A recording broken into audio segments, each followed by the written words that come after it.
Hi everyone, I hope you're doing well.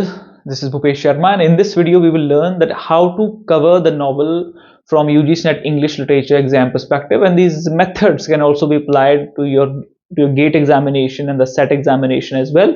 What are the novel which are important from this exam, and how to read them? What are the detail that you should focus at while reading?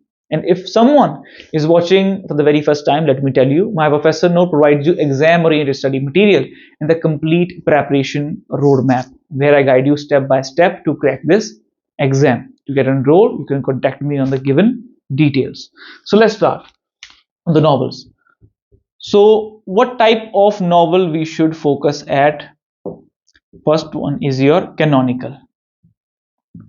Canonical are your most celebrated text. जो आपका most celebrated जो literature है वो आपका canonical कहलाता है. When you think about novel, what is the first name that comes to your mind? Pride and Prejudice. When you think about drama, it might be Waiting for Godot. These are the most celebrated texts which has become the part of the culture. We have taken and learned something from them, and they are repetitively are being read from the past many years. ठीक है, they are the part of the curricula, they are the part of the syllabus. ठीक है, तो वो famous जो novels होते हैं वो आपके कैनोनिकल्स में आते हैं, तो वो हमें सबसे पहले स्टडी करने हैं इस एग्जाम के लिए.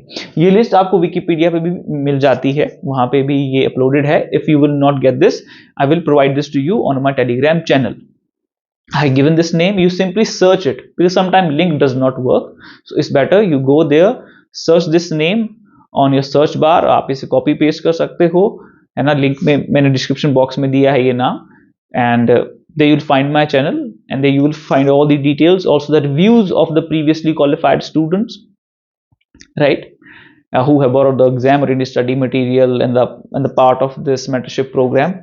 So you can go through it and also check out the latest update regarding the exams of English literature competitive exams. You will also find them there. तो कैनोनिकल टेक्स्ट हमारा main target होना चाहिए. अब इनको cover करने के लिए I would say that you cover your MA English syllabus. MA English का जो आपका सिलेबस है आप उसे कवर कर लो, ठीक है. You focus on that. The writers, the text, the theories, you must know them in depth. उसके रिगार्डिंग आपका जो कॉन्सेप्ट है वो क्लियर होना चाहिए, ठीक है. जितने भी वहां कॉन्सेप्ट है, जितने भी ऑथर्स है, यू मस्ट नो उनका बैकग्राउंड, ठीक है. उसका थोड़ा सा हिस्टोरिकल कॉन्टेक्स्ट वो भी आपको पता होना चाहिए. उसका थीम, उसका मेन आइडिया, बिकॉज वहीं से आपके जो असर्शन और रीजनिंग टाइप के क्वेश्चंस जो हैं वो वहीं से फ्रेम होते हैं. तो एमए इंग्लिश के सिलेबस में जितने भी टेक्स्ट हैं उनकी इन डेप्थ स्टडी होनी चाहिए, ठीक है. ऑलराइट, तो ये हमारा हो गया कि आपने कौन कौन से नॉवेल्स कवर करने हैं. ड्रामा के लिए भी सेम चीज अप्लाई होती है. जो आपके कैनन का पार्ट है, जो फेमस है, ठीक है, मोस्ट सेलिब्रेटेड जो ड्रामाज हैं वो हमें यहां से कवर करने हैं.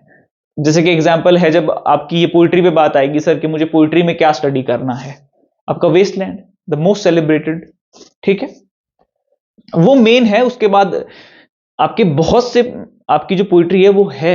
ऐसा नहीं है कि आपको बाकी नहीं स्टडी करना है, बट आपको ये कर लेना है बिकॉज यहां से ज्यादा चांसेस हैं of getting the questions in your exam. तो वो इंपॉर्टेंट है, ठीक है. जब हमारा ये हो गया, दूसरी चीज आती है स्टडी पे. जब हम इसको स्टडी करेंगे, एक तो आपको पता है कि जनरल सी डिटेल है कि टाइटल क्या है, ऑथर का नाम क्या है, पब्लिकेशन डेट क्या है, सब टाइटल क्या है, इंपॉर्टेंट कोट क्या है, आपके फर्स्ट लाइन क्या है, लास्ट लाइन क्या है. कैनोनिकल वर्क्स में से ये भी पूछे जाते हैं, ठीक है. प्राइड एंड प्रेजुडिस की फर्स्ट लाइन क्या है, ठीक है. आपका जॉर्ज इलियट का जो बुक है मिल ऑन द फ्लॉस, उसका लास्ट लाइन क्या है, ठीक है. इस तरह के क्वेश्चन भी फ्रेम होते हैं आपके एग्जाम में. तो ये कुछ आपकी जनरल सी चीजें हैं आपके जहां से ऑब्जेक्टिव टाइप क्वेश्चंस बनते हैं.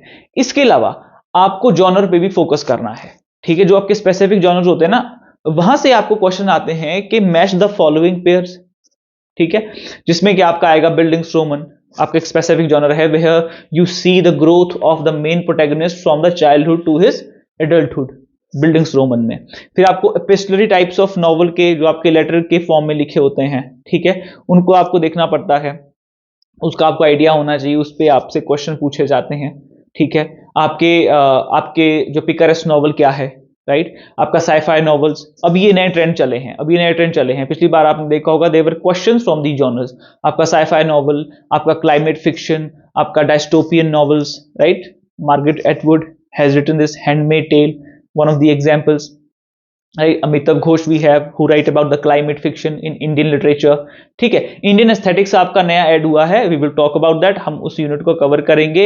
And I am just building this application, app is almost ready, it is about to come, जहां पे आपको वीडियो कोर्सेज मिलेंगे, आपको लाइव क्लासेस मिलेगी, right very soon I will share the link to download the app with you guys. Just within 1 or 2 days I'll try to start the live classes there, right, हम ताकि अपने upcoming session का जो exam है उसके लिए हम अच्छे से तैयारी अपनी कर सकें। ठीक है, कॉन्सेप्ट भी क्लियर करेंगे, जितनी थ्योरीज हैं हमारे पास 14 थ्योरीज हैं, ठीक है 14-15 थ्योरीज हैं, उनको हम अच्छे से कवर करेंगे, उनका जो मेन आइडिया है, उनके जितने भी नुआंसेस हैं, जो कैरेक्टरिस्टिक्स हैं, जो उसके आपके थ्योरिस्ट हैं, उनके जो वर्क हैं, उनके जो टर्म्स हैं, उनके जितने भी क्वेश्चन पेपर्स हैं ऑल अक्रॉस द फॉर्मेट, जो आपके एग्जाम्स होते हैं आपके सेट नेट गेट, ठीक है उसमें से क्वेश्चंस निकाल के सिलेक्ट करके we will solve them there to do a best preparation to crack this examination, right अपना 100% देना है and rest you leave in the hand of God, definitely he will do right with you. जब आप अपना पूरा 100% देंगे होगा ऐसा ही होगा। ठीक है जी, तो लिखी तो मैंने कम ही चीजें, बिकॉज मैंने बता दिया आपको कि डिटेल्स आपने क्या फोकस करने हैं। ठीक है, टाइटल आपको पता है, पब्लिकेशन डेट, ऑथर का नाम, ये कुछ जनरल सी चीजें हैं जो आपको पता है। अब ये चीजें जब आप खुद ट्राई करेंगे, may be you are not buying any course, you can not afford that study material, तो आपको क्या करना है, विकिपीडिया पे आपको इंट्रो पढ़ लेना है। ठीक है, समरी का सेक्शन होता है वो आपको पढ़ लेना है। ठीक है, तीसरा एक सेक्शन होता है लिटरेरी सेक्शन का, लिटरेरी क्रिटिसिज्म का एक सेक्शन आपको मिलेगा विकिपीडिया पे, आपको वो फोकस करना है। ये 3 चीजें इंपॉर्टेंट होती है।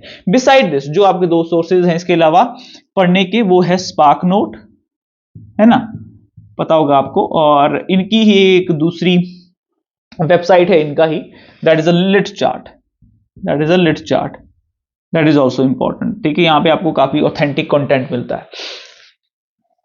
ठीक है, काफी बड़ा होता है, काफी वास्ट वहां पे डिटेल्स दी होती हैं, it's is not that easy to just to go through all of them, but हाँ जो मेन टेक्स्ट है उसके लिए आपको करना पड़ेगा, right. So this is what you have to focus at while you reading a novel, right.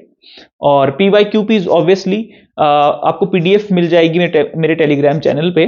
तो जब भी आप when you will be reading any novel, आप कोई नॉवल स्टडी कर रहे हो, मान लो प्राइड एंड प्रेजुडिस, आपको पता करना है कि किस तरह से यहां से क्वेश्चन फ्रेम होते हैं। What you have to do, simply go on the PDF, go on the search box, go to the search bar, type there Pride and Prejudice and the name will be highlighted.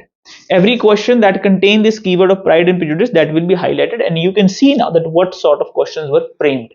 वो questions आपके सामने highlight हो जाएंगे, तो आप देख सकते हो कि अच्छा ये questions अभी तक मुझसे यहाँ से पूछे गए हैं। आपको पता चला कि क्या नॉवल है, आपको कौन से नॉवल को इन डेप्थ में स्टडी करना है, आपसे किस तरह के क्वेश्चंस यहाँ से फ्रेम होते हैं, है ना। और आप कैसे जान सकते हैं कि how could you know that what are the sources from where you can know those questions and all, right? And what is a platform that will provide you the best and authentic information is a My Professor Note, obviously. So do join on Telegram channel, subscribe here and share with the multiple other aspirants who are preparing for this examination. तो बाकी कुछ चीजें रहेगी हो, you want to know more, so please let me know in the comment section. How was the video? Please let me know that too.